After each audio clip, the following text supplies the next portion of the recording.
Ladies and gentlemen, welcome back to the BBG and Cultivation Heroes. I mean, Kung Fu Heroes. It might as well be called that. Don't forget to subscribe if you haven't already. You get my videos as they come out. And what more do you want out of your day? Look at that horse. Absolutely majestic. Beautiful. So adorable. Anyway, so I'm going to start from the top left again and work across to the right as I do. This isn't going to be a guide, it's really just me going through the basics of the game. So yeah, this is predominantly an idle game. Like, after you play your first day of this game, it does turn into an idle game in the fact that you can see up the top there, 740 gold a minute, 54 training points a minute, 1400 XP a minute. That is increased by going through the trial cave. The trial cave seems to be limitless, but we'll get there. So, when you first start this game, you will actually be... When you first start this game, you'll actually be put, like, you are playing this game. Your character is playing this game, and then you get sucked into the game, and basically you're trying to escape it. And by escaping it, you have to go through everything in this manuscript, but you won't unlock that manuscript until you pass the tutorial missions, which should be by about level 20, 30, and that's when stuff will actually start taking time to level up to. As you can see here, you need level 60, level 50, etc. It's quite a hard game, I will admit, but it is everything wuxia World should have been. I'll be honest with you. It's everything it should have been. Going into rumours, these are just random events that pop up throughout the world, and it's worth finding them. It is 100% worth going after them and finding them because you get special rewards, basically. But again, rumours won't unlock until you've done all of the tutorial missions, which you can easily do within a day, sort of thing. Events, I mean 7-day login events, it's obvious. There is a fair amount of pay to win in this game. If you're willing to pay in this game, look, it would work. Hey. Ooh. Each 80 pages could get a purple, but each 400 could get an orange. I'm getting off topic. I might do that. That's pretty good, actually. Fair amount of top-up rewards, with more being added soon, because this is a fairly new game. I believe Server 6 came out a couple of days ago. So after event, you've got top-up, same thing. Reward, this is, again, pretty similar to login. They are giving you quite a bit just for logging in. Obviously, I'm free to play, that's how I roll. But yeah, again, top-up gifts, total amount of gold spent in the top right there, that's gold ingots, that's the pay-to-win currency. And then there's lifetime membership stuff, monthly card, 6 months, If you're going to get anything, get the lifetime card, you'll be able to breeze through all of the dailies pretty quickly. But again, that comes with the downside of doing things too quickly. You'll be done with the game in like 10 minutes, and it's just a log off until you generate more XP. Pavilion. This is basically where you buy stuff. Again, most of this stuff won't unlock until you pass all of the tutorial missions. Those tutorial missions are super straightforward. I'll get into the more complicated stuff after I just get through this basic sort of thing. But you buy random stuff in the pavilion. I buy gems in the pavilion because it's simply worth having gems. I accidentally spent 5 gold ingots on an accuracy gem because I thought it was only gold. That was my mistake. So yeah, there's a lesson for you. Like, be careful. And then, of course, you got another sign-in, the same thing here. This is the monthly sign-in, so you go 7-day, 14, and 22-day reward. And, of course, you can do the top-up sign-ins as well. But, personal choice there, personal choice. Getting into the actual combat, I'm just going to show you some combat first. Turn-based. It's absolutely... I love turn-based games, and I love the fact that I've finally found a cultivation game that's turn-based. Like, for real. Yeah, get fucked on. Get out of here. So, now that you've seen a little bit of that combat there, I open up the menu, and that's a whole lot of more shit to do. Friend-wise, obviously, you can add friends, you can gift friends. Gifting is kind of weird in here, because like when you gift, you click start, and you have to actually keep pressing send in order to get the cursor in the middle. But yeah, I always fuck it up. Instead of 100 friend points, I get 80. Every time, no matter how hard I try, it's bullshit. You can go to the friend store, and this friend store is pretty damn good because these are titles. Titles give you extra combat power and stats, everything. With the bottom row being just avatar frames. So bear that in mind, but it's going to take you a while to generate that amount of friendship points, let me tell you. You can only send 5 a day and accept 5 a day. So Idle games, ladies and gentlemen. Now, mounts are, again, you won't get this till about level 35, 40ish, and you get it for free, obviously. And every day you can cultivate it 10 times with gold. I mean, I don't recommend cultivating it with gold ingots, but you can if you want. It's not gonna. Depends how you want to play the game. You get the mount pills. You can upgrade your mount with it. The mount pills you can just find out in the world. Most of the time it's from a quest reward, but at the moment, level 49, almost 50, is still quite low level. Like, that being said, so I don't really have access to the areas or the quests that will give me these rewards, unfortunately. Ooh, claim. Yes, every day you've got a 60-minute reward thing that you can claim. Highly recommend playing at least 60 minutes a day if you do join this game, because it's worth it. You get a lot of shit from it. Now, gallery. This is all of the heroes that you can have, basically. Literally all of them. And you will have to have a certain amount of fame in order to invite them into your party, so to speak. So you see Jianghu fame 500, 350, These are basic level heroes, to be quite honest with you. The further down you go, the better they get. So, but the further down you go, the harder they are to get at the same time. And each one has different heroes in it, in general. I have not found any divine warriors yet, but that about sounds right. It's like, let's be honest, free to play. So when you do get someone you unlock, it's not like a summon thing. You don't summon these people. You actually have to find them out and about in the world. Like, it is proper Jianghu sort of adventure. You go out into the world and you find people, and they join your team if you have enough fame. Otherwise, you become acquainted with them and you can level up their friendship. And then once you have enough fame, you can invite them onto your team. Now, I'm going to come back to Marshall because it's probably the most complicated stat of it all. But the array is where you set up how you want your team to fight. You actually have to find books that will unlock arrays. So each different array gives you different effects, basically. So everyone in the front row there gets defense, middle row gets attack, final row gets HP. That's not really what I want. I'm going with the North Mount Heng sword form because my tank gets defense, my 3 DPS gets attack, and my healer gets health, extra health, which is sort of what I want there. Now, again, you will get these. These are all given to you as you play through the game. I've not got anything special from it, but it really depends on how you want to set your team up. And of course, you have everyone that can be sitting in your team at the bottom here. You will have to actually add them to your team physically, and eventually you will unlock the bench. Now, I don't know what that means specifically, but I'm guessing since I have 2 extra heroes here that I can't actually put into my team, I'm thinking that I can put them into the bench so that one of my heroes dies, they come in. So, but I'll find out later down the track. I'm quite still low level, still very much low level. Moving into the team bit. Now, this is up to a certain level, probably, I would say 40. You need to stop going into gear and clicking equip all. It's not always the best move to do. So even though you might see your CP go up, it might not be helpful to the skills that you have. So for example, I need blade play. Now, this one says it's better, but the problem is, it doesn't give me any blade play. It gives me sword play and bare hand. I don't use swords and I don't use bare hands. But even though it says it's better, it's not really, in all reality. That is just an overall sort of, this is a good item, equip it if you want sort of thing. But once you start reaching 45 plus, you need to tailor your skills to each individual character that you have put on your team thus far.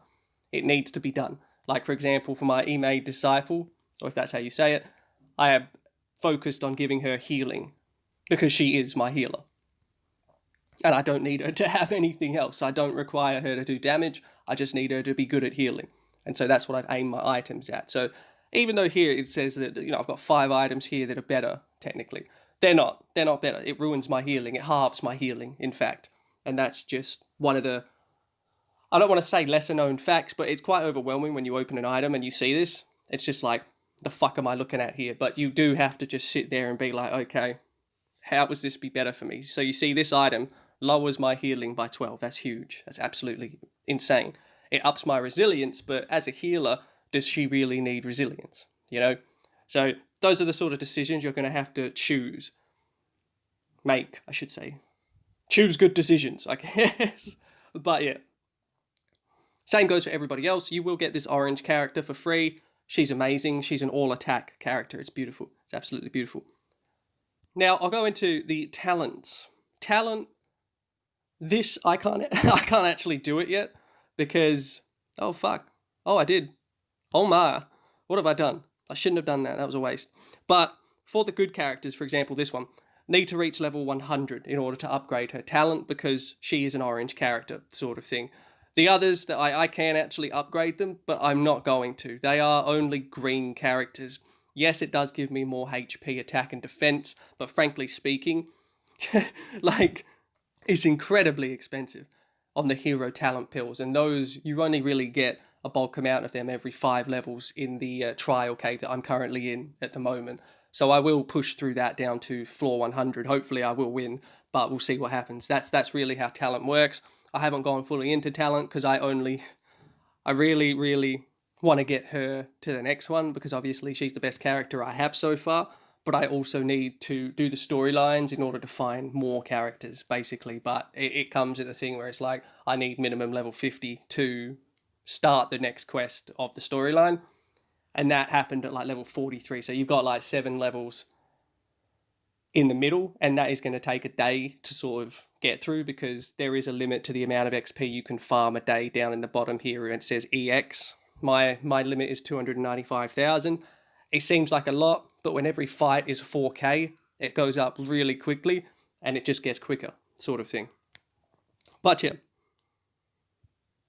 is that everything? A team bond? Yep. So bond is an interesting sort of thing. Now, your main character's bond is based on the total values of all the bonds of your highest level heroes, sort of things, or at least your highest bonded heroes.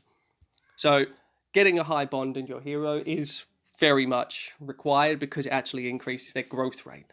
Now, growth rate is important if you've ever played a turn-based game because HP growth per level, for example, going from 40.9 to 43. So from level 1 up to the level you're up to, it will increase that amount times the level that you have got to, basically. So it's very important to get favor up. At the moment, I do not believe, let me have a look. Can I break through? No. So I need to get Xiao Shuang to level 85 in order to upgrade her to the next level of bond, which is right at home. And that's important because, again, it's all about the increase in HP, attack, and defense growth rate. It's required. It's necessary. It's the way to gain strength. Because by the time you hit 85 and then you do this, for example, her stats increase will probably be in the thousands for each thing.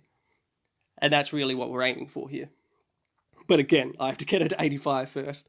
Same thing with all the rest. Breaking through is expensive. And again, I'm not wasting these, which are from another sort of boss fight, but I'll get there as well. I'm not going to be able to cover everything in the first video. That's just going to be nearly impossible, but I will cover the main things and then go into more detail about the game from there, sort of thing. It's just going to be easier for me to do that. I'm going to kill something else. Fuck you, frogs.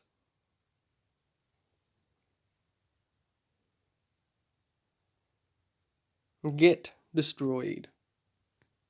But yeah, as you fight, you actually harmonize with your items. Like, so the longer you wear certain items, the better stats they will actually gain over time. So when you go and fight, I'm sure some people who are playing at the moment have noticed that when you fight, you get random small bursts of stats for your heroes. And the reason for that is because, like, up to 45, you're constantly swapping equipment. And so as you fight and constantly swap equipment, your equipment's leveling up a little bit, and that's where your stats are coming from. So that's just an extra bit of information there, which is a really cool thing. Like, you get used to the equipment that you're using and then become better at using it. It's great. It's really great. It really is. But now, with the majority of team being explained, again, if you've got questions, just leave them in the comments. I'll do my best to answer them. It's really hard to cover everything in this game as quickly as this. It's going to take me a while. It's going to take me a while. But you got your bag here. This is obviously, straightforward. It's your inventory. Gem bag, arms. This is a whole nother interface for equipment that I have not unlocked yet. Seems to be incredibly high level. Um, but it is another sort of item you can equip for more stats, but I have not got to that yet, so we'll see what happens. Manual wise, you will get fragments of manuals when you acquire relics. You acquire relics by getting 5 levels into the trial tower, defeating the boss, and then opening the chest there. And you'll get relics that get stored in your home at the bottom left there, which I'll get to. I'll get to. But again, you do need to pick and choose what you want to learn, you know? So you could see the ones that I can learn at the moment here, but it's a bare hand requirement. Now, my bare hand is 50 plus because that gave me base stats, but my main source of attack is blades because I've aimed to get blade play stats. The more blade play stats I have, the more damage I do with blade weapons. So that is why these ones are just sitting here, just chilling, because I have no use for high level bare hand skills, high level sword skills. I'm all blades, you know? But you will get these manual fragments after you get your relics from destroying the boss in the trial cave, as I said before. Now, I would like to get to 100, but it's going to be a little bit slow because things are actually kind of tough at this point.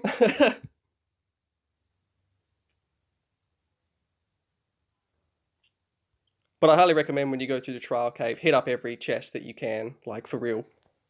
You need them. And by that I mean just for the items. Items are important.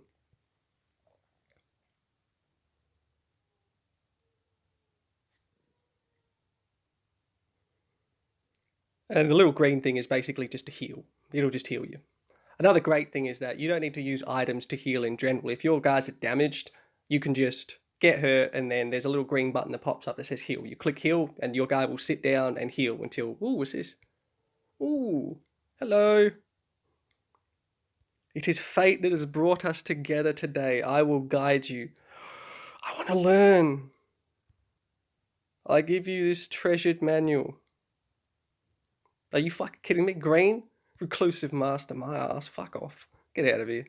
Get out of here. You cheeky fuck. Oh, well, let's have a look. See what I got. Golden frog sword. Yeah, look, again, swordplay. See? You see? Bullshit. But that is part of what makes the game fun. You are literally grinding for random skills that can be useful to you in your cultivation journey, basically. Delve into danger and find stuff that's worth getting. You know, it's great. It's fucking great. It really is. It's everything I wanted Wuxia World to be. Not only is it text-based to an extent, it's also action. Fucking action. I like it. Thank you. What's this? This just unlocked. Royal list. What? Moving down into quest because I'd like to push forward in this video. It's going on too long, and I'd like to touch on the main things before I wrap it up. So I've just hit level 50, just then, literally just then, and now I can finally do the story mission for the next sort of thing. Thank God. Like it was a long road to 50 from 43 if you're not pushing the trial cave every day, because every extra level every extra 5 levels you go through, it increases the XP, training points, and money per minute. That's important, all right? That's very important. Otherwise, you'll stagnate at the same XP growth. Not what you want. It's not what you want. You got to push as far as you can in this cave. You need to. You have to. It's necessary. I'm not far enough in this cave yet. I need to push down to like 120, I'd say, which is what I'm going to do after this video, because that's going to take like a fucking hour. So, yeah. Guild. I actually made a guild because, I mean, don't judge me. But this is a server 5 guild. Feel free to join if you want. I am very lonely here. Very lonely indeed. But it is what it is. So, can I upgrade this? Damn it. Need more merit. But yeah, it's everything a guild should have in this sort of game. You get upgrades for your whole team. You get upgrades for your main character. You work together to kill bosses. It's all the good stuff. Obviously, I can't do any of that yet because guild is too low level. I only made it the other day because it cost 100 premium currency in order to make. So I was just like, yeah, fuck it. I'll make it. Whatever. YOLO. See what happens. But yeah, straightforward, simple.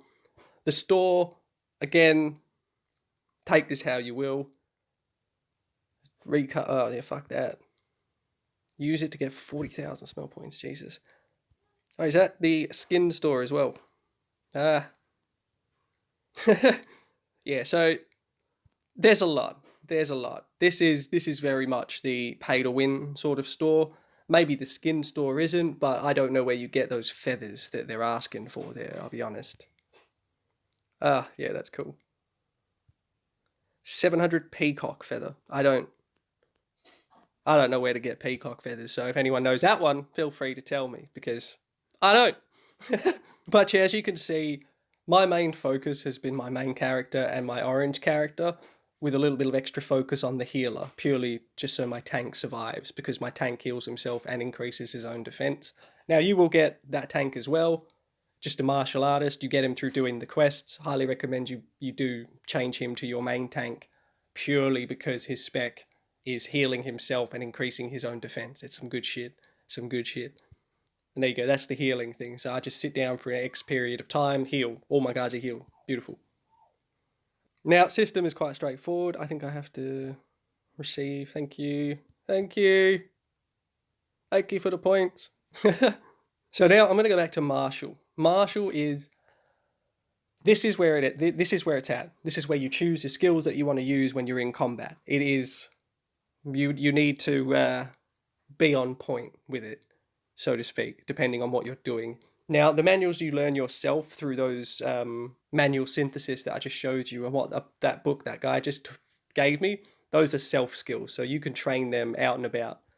You can just train them, boom. If it doesn't say self, you need to go to the master that you learnt the skill from, and you need to train from them. So for me, I need to go back to the Ming sect, and I need to train my other skills in order to reach the highest level possible. But again, you can have a lot of skills, a lot of them. But the ones that are active are the ones that need to complement whatever sect you're in. Now, obviously, whatever sect you're in, you're going to be learning the skills associated with it. But you need to upgrade your inner energy, because you simply have to. It's your inner cultivation method. You can learn two, with the third one being available at level 135. But that's a while away. No one on the server is even like 80 yet. So yeah. You got to upgrade your Qinggong, because agility, it's required. The higher speeds you have, the faster your character attacks. It puts him higher up in the turn phase. Turn phase is important. It's got to be high. It's got to be high. Make sure that you have one. Make sure that you upgrade it too, and make sure that you constantly go back to the sect to upgrade them. Your training points will cap. Every day they will cap, so you might as well use them. Now, knowledge is an interesting one. You seem to be able to have an unlimited amount of knowledge slots, which is really good, because obviously each one gives you different things. So as you can see, agility, speed, constitution, IP is basically mana, and of course blade fundamentals, blade play is my jam. Gotta have it. But all of these are relatively important. You do need to train them all when you can, and remember that even though you can train every skill in your sect, you're going to need to pick and choose. You see down the bottom there, you've only got 6 slots, with pretty much 2 slots being taken up by your inner energy and the Qinggong. It's unavoidable. So you can do a second slot in terms of your stats and your skills used, but you have to manually change that back. So you can have 2 sets of different attacks depending on the situation you're in. I'm not at the point where I can have that. I don't have the luxury of that many skills, that higher level. Nor would I probably waste my training points doing that, because even at the point where I'm at with level 58 skills, it's like 2k training points to level. When I get, 54 a minute, it gets slow. It gets slow. It gets very slow. But yeah, that's the basics here done. All I can say is that you need to read. You need to read your skills. You need to read the skills of the sect that you choose to be in the quest at the beginning, where you can go to each one and you can learn what each one specializes in before you pick one. But once you picked one, I think that's it. I haven't tried changing it, but I think that's it. So just bear that in mind. Now, I'm going to go into home for a little bit, but this is quite a high level thing. You're only going to unlock the training ring, the bounty bulletin, and the Jianghu relics. Now, the relics are again from opening chests. Generally speaking, you get the best chests from the boss. Um, so, because you get like 5 chests after you kill a boss, 5 or 6 chests, and you almost always get 2 or 3 relics from that set of things. And when you first start, you will absolutely breeze through that trial cave all the way down to like 40. Even at level 20, you'll smash it. Don't worry about it. Bounty bulletin, I mean, this is a standard thing. You send your heroes off to do things, and they get XP for doing it. Obviously, you don't have to send off the ones in your team. You just send off the extra heroes that you have, basically. It's a nice source of extra stuff. I highly recommend doing it once you unlock it, simply because it's worth doing. The training ring, once a day, you will be able to get 126 minutes or more, depending on how much you've done, or if you've done see this 6-month card, you're able to do more if you have it. The lifetime bonus card will give you even more points, but it's very worth doing every day. You have to do this every day. It's heaps of XP. Even for me at the moment, it's like 150k XP just drop there and then, which is really nice. Now, before I just pop into the manuscript in the last part of this video, because we are getting, time is ticking on, you know what I'm saying? The auto fighting itself is interesting. It's very interesting because when you log off every half an hour, you are guaranteed an item of what looks like the highest quality, as well as 30 minutes of your current 740, for me, 740 minute, 54 a minute, and then 1480 a minute. I get that times 30, up to 12 hours, basically. So you get 12 hours of XP, training points, and gold. That's the maximum it stores, basically. So you have to log in once every 12 hours at least, which is all right. That's not too bad, especially as a free-to-play. Sometimes you will just log in, collect like a 10-hour drop of XP, and if you're still busy, you could just shut the game down and go about your day, and then at night, you know, having dinner on the toilet, whatever, open it up, claim it again, and then do some daily stuff. Very casual game, with the ability of it being very much in-depth and team building, and that's what I like, and that's always what I wanted in a cultivation game. I wanted a team, you know, a team to work with, rather than just, don't get me wrong, I like Immortal Towers, you know, obviously I like that game. I like Journey to Immortality, obviously, but having a proper team with turn-based is just such a novel and new experience. I love it. But I'll go into manuscript when I kill these 2 frogs. One second. And you can also actually choose which skill you want to do if you haven't put it on auto. And even if you have put it on auto, before your next turn, you can swap the skill you want to use. So it pays to know what your skills do if they hit the back row, if they hit a column, you know, depending on how the enemies are actually set out. That will become much more important the higher level you are, because just the one hit might make all the difference. You know, that's just the way it is. But the manuscript. So this is the manuscript of how to get home, for a lack of a better way to describe it. So each one of these is a massive storyline, and you could see here I got to a point where I need to be higher level. Suggested level 55. Suggested level means probably level 60 or 70, because shit is strong. Shit is really, really strong. But my main thing I want to talk about is, if you see this fucking tag on the left, evil, tag on the left over here, good. Okay, now I'm going to give you all some real good hints. For the love of God, read what they're saying. Don't just click everything, okay? I accidentally sided with a young master who was trying to attack some girl, and it was bad, and I didn't know what was happening, and I looked at my thumb, and I'm like, why have you forsaken me? Because it bloody misclicked on agreeing with him. And then all of a sudden, I don't have a choice but to go down the evil path. It's fucking... And not to mention, I got beaten up by a beggar, the beggar sect leader. He fucked me up. He one-hit my entire team. He was like, who's bullying my disciple? And then just kills us all. I'm like, oh, fuck. And I can't change it. So I have no other choice but to go along the evil route. Hopefully, maybe I can change that later down the track, but I don't know. I was smarter when I went down to the turmoil in the West. And I read everything, and I was like, okay, this is the choice, good and evil. Like, good. I want to be good. I was trying to make up for this. Oh, Oh, it was so annoying. God damn it. But yeah, these will require certain levels, and when it says suggested level, by all means try it at the suggested level. You will win, generally speaking, but again, the fight after that might be 10 levels higher. Like, that's the way these sort of things go. But yeah, that is, I'm going to have to leave it there. This is too long. This is too damn long, ladies and gentlemen. Layer 98, I have to keep going. I have to keep going through here. But subscribe if you enjoyed the videos. Leave me a like, leave me a comment, and as always, have a great day.